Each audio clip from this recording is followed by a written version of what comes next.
បាទគោរពជម្រាបសួរពុកម៉ែបងប្អូនអរុនសួស្ដីពេលព្រឹកបាទហើយឃើញដើមដូងខាងក្រោយខ្ញុំឯងបក់លុយល្បិចហ្នឹងគឺមេឃហ្នឹងវាចុះតិចថ្ងៃនេះបងប្អូនហើយបងអូនស្រីគេថាខ្ញុំថ្ងៃលបងមកតិចបដ ாய் ហ្នឹងហើយតិចវាមិនតិចខ្លាំងប៉ុន្មានទេបងប្អូនតិចវា20% 30%ហ្នឹងឯងមិនតិចខ្លាំងប៉ុន្មានទេហើយក៏យកបស័យមករុំតិចតួចបងប្អូនហើយពលឺថ្ងៃនេះ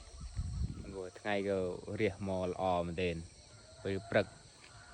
ហើយថ្ងៃនេះគឺអត់តាណាទេបងប្អូនគឺច្បាស់ទៅជ្រូតស្រូវហើយជាងរងចាំ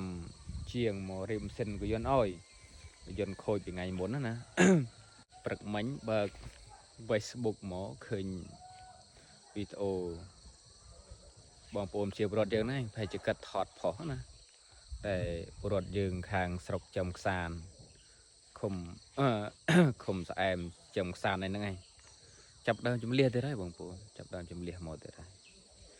អាណិតប្រកាសមែនទែនហើយឮថាបន្ទុះសង្គ្រាមបន្ទុះតាមព្រំដែនក្បាត់ព្រំដែនទៅហើយ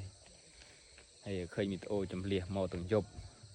ហើយមិនថាខាងយើងមិនថាខាងគេទេគឺជំលះទាំងអស់គ្នាហ្នឹងក៏ទៅអញ្ចឹងបងប្អូនព្រោះសៀមហ្នឹងវាអត់ចេះចប់rồiវាចង់បានដីខ្មែរrồi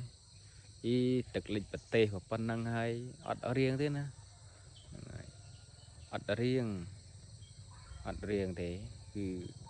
នៅតែមកចង់បានដីខ្មែរទេអត់រៀងបដ ாய் ក៏ទៅពួកចហ្នឹងគឺអត់ចេះរៀងទេគេថា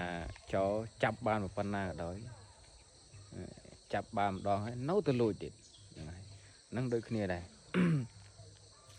វាចង់បានដីខ្មែរហើយដោយអូភូមិអូបីជឿនអញ្ចឹងឯងគេឃើញព័ត៌មានច្រើនហើយបងប្អូនហើយសង្ឃឹមថាបងប្អូនអ្នកគាត់ជំលះជំមាញ់មកពីតាមព្រំដែនមករកទីទួលសុវត្ថិភាពហើយសូមឲ្យប្រកបមានសុវត្ថិភាពល្អផងចុះដោយសារអីជំលះមកទាំងយប់ចឹងគឺពិបាកបងប្អូនហើយម៉ោង 9:10 ហ្នឹងគឺម៉ោងវ័យកំពុងតែលងលក់ហើយក្នុងដំណេកហ្នឹងហើយសពទៅបទុះចឹងកាត់ត្រូវមានយឹកមិនដឹងថាសាវ៉ាអីបានខ្លះបានរបស់របរអីបានអីខ្លះមកទេចឹងក៏តាមនោះឯងបានប៉ុណ្ណាក៏យកប៉ុណ្ណឹងឯងមើលទៅហើយវីដេអូហ្នឹងគឺមានអីទេបងប្អូនមានតែប៉ុណ្្នឹងឯងចូលរួមចៃបានតិចតួចប៉ុណ្្នឹងឯងសង្ឃឹមថាបងប្អូនយើងគាត់ជំលះបានទីបានមកកាន់ទីទួលសុវត្ថិភាពផងចុះជម្រាបលាបងប្អូន